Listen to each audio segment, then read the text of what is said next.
kita dalam kesenyapan malam ini untuk merenungi perjalanan hidup kita selama tahun 2022 yang sebentar lagi akan pergi meninggalkan kita.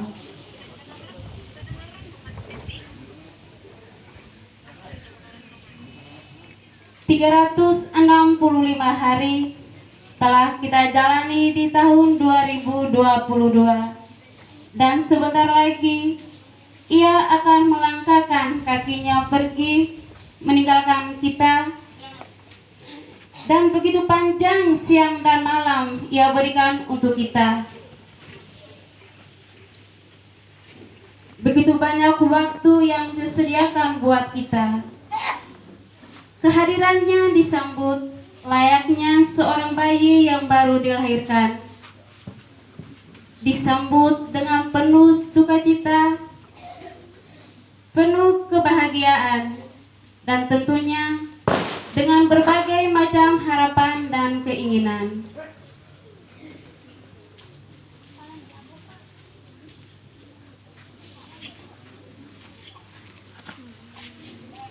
...2022, engkau begitu indah dan mempesona. Kehadiranmu ditunggu oleh banyak orang dengan harapan semuanya akan menjadi jauh lebih baik.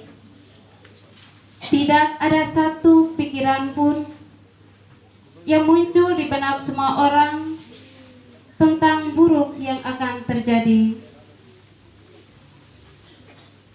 Detik berlalu menuju ke menit, menit pun berlari menuju ke jam, agar bisa menyempurnakan hari. Hari pun terus berganti untuk mengukir bulan, dan bulan pun berusaha untuk menyempurnakan diri agar bisa disebut tahun. Begitu panjang proses yang terjadi, dan sudah pasti waktu yang disediakan pun begitu panjang. Waktu inilah yang disediakan untuk kita agar harapan-harapan kita bisa terwujud. Dan apakah waktu yang disediakan sudah dimanfaatkan oleh kita untuk berproses? Ataukah kita hanya menyia-nyiakannya? Jika dimanfaatkan, apakah kesuksesan yang diraih atau kegagalan yang didapatkan?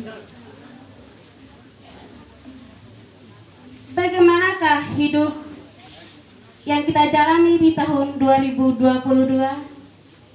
Lancar, bahagia, penuh berkah, atau banyak kerikil-kerikil tajam yang menjadi batu sandungan dalam hidup kita?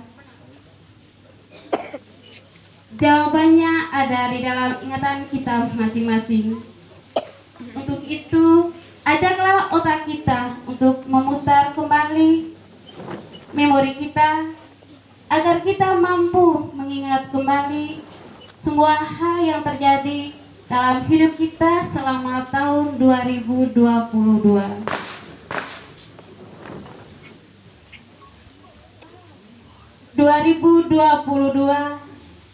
Hanyalah kumpulan 4 angka yang menjadi satu, tapi itu sangat bermakna untuk kita semua, karena di dalamnya terdapat janji-janji Tuhan untuk umatnya. Janji untuk keberhasilan, kesuksesan, kebahagiaan, keadilan, dan masih banyak lagi yang lainnya. Tapi hal ini mungkin dirasakan hanya sebagai orang saja yang mampu memasukkan waktu. Apakah kita termasuk orang-orang yang beruntung itu? Ataukah kita hanya menjadi penonton di dalam skenario yang ditulis Tuhan? Dan kenapa Tuhan menjadikan kita hanya sebagai seorang penonton? Tanyalah pada diri kita sendiri, kenapa itu bisa terjadi? Kenapa hanya mereka yang mendapatkan? saya? Kenapa harus dia? Dan kenapa harus mereka? Padahal kita berpijak di bumi yang sama.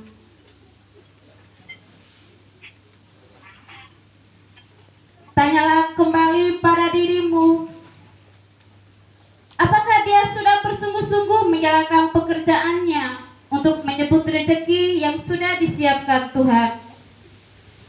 Sudah berapa kali dia berhasil dan sudah berapa kali ia gagal?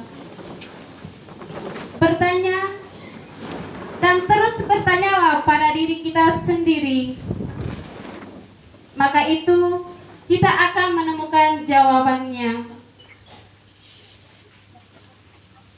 Sebagai orang lama holot, kita selalu meminta pada Tuhan dan Lowotana untuk membantu kita agar apa yang kita lakukan menghasilkan sesuatu sesuai keinginan kita.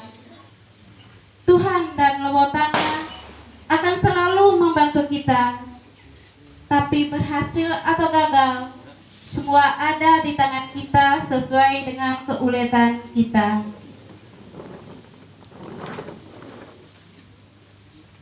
Kembalilah kita mengingat, jika kita sebagai seorang suami, apakah kita sudah menjalankan tanggung jawab sebagai kepala keluarga? Apakah sudah menjadi suami yang baik untuk istri kita? Atau kata suami hanya sebagai ucapan saja? Dan jika kita sebagai seorang istri, apakah kita sudah menjalankan kewajiban kita dalam mengurus rumah tangga dan menjadi istri yang baik untuk suami, serta menghormati suami? Ataukah malah sebaliknya kita yang memerintah suami?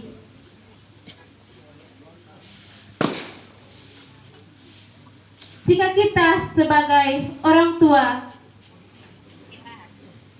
apakah sudah menjadi contoh dan teladan yang baik untuk anak-anak kita, mendidik, membimbing, mengajari mereka, sehingga mereka menjadi sosok yang membanggakan, serta memenuhi kebutuhan mereka, mendengar keluh kesah mereka? Ataukah kita hanya membiarkan mereka dalam kegelapan, meraba arah tujuan mereka sendiri? Ataukah hanya memberikan jawaban nanti pada setiap permintaan mereka dan meninggalkan mereka saat mereka masih membutuhkan kasih sayang dan perhatian dari kita sebagai orang tua mereka?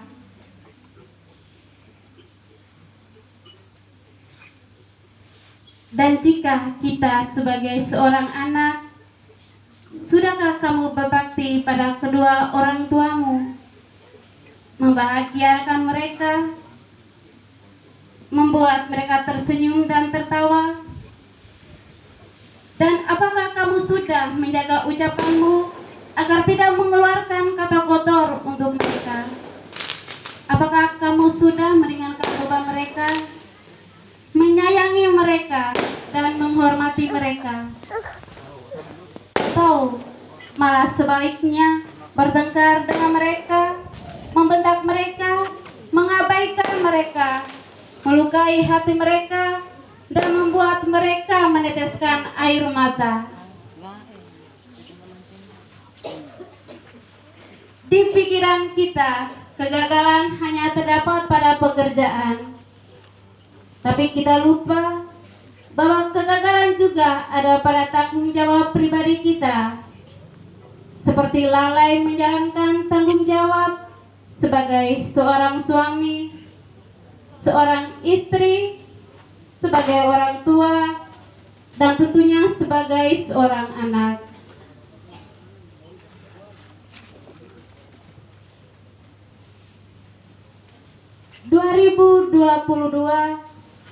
bisa membuat kita bahagia karena keberhasilan, dan bisa membuat kita menangis karena kegagalan. Untuk itu, belajarlah dari kesalahan dan kegagalan kita, agar kita tidak mengulangnya lagi. Tuhan selalu mempunyai jalan yang baik untuk umatnya yang bersungguh-sungguh menjalankan pekerjaannya.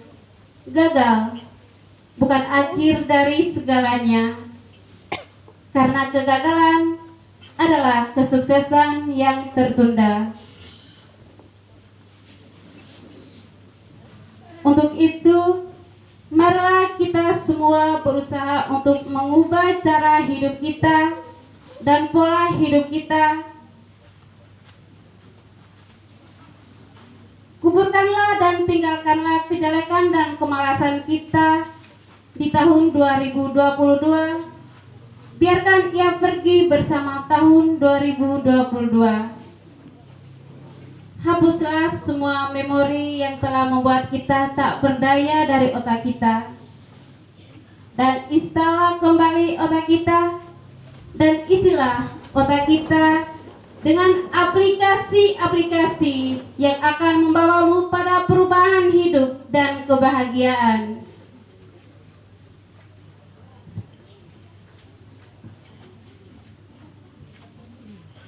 Siapkanlah hati kita, isilah dengan harapan-harapan baru, dan sampaikanlah harapanmu itu pada Tuhan, agar Tuhan menyiapkan waktumu sebanyak mungkin di tahun berikutnya, yaitu tahun 2023, yang sebentar lagi akan melangkahkan kakinya mendekati kita dan masuk dalam kehidupan kita. Yakinlah pada tahun 2023 bahwa kita meraih keberhasilan dan kesuksesan. Semangatlah dalam hidup dan berjuanglah untuk dirimu sendiri, karena cuma dirimulah yang mampu membantumu dengan tulus.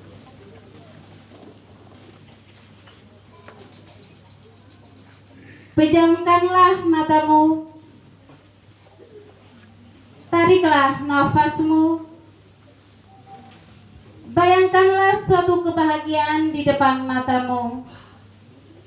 Tersenyum dan tersenyumlah, karena senyummu adalah ibadahmu. 2023, kami menunggu hadirmu dengan beribu-beribu harapan kami. Sekian. Selamat malam.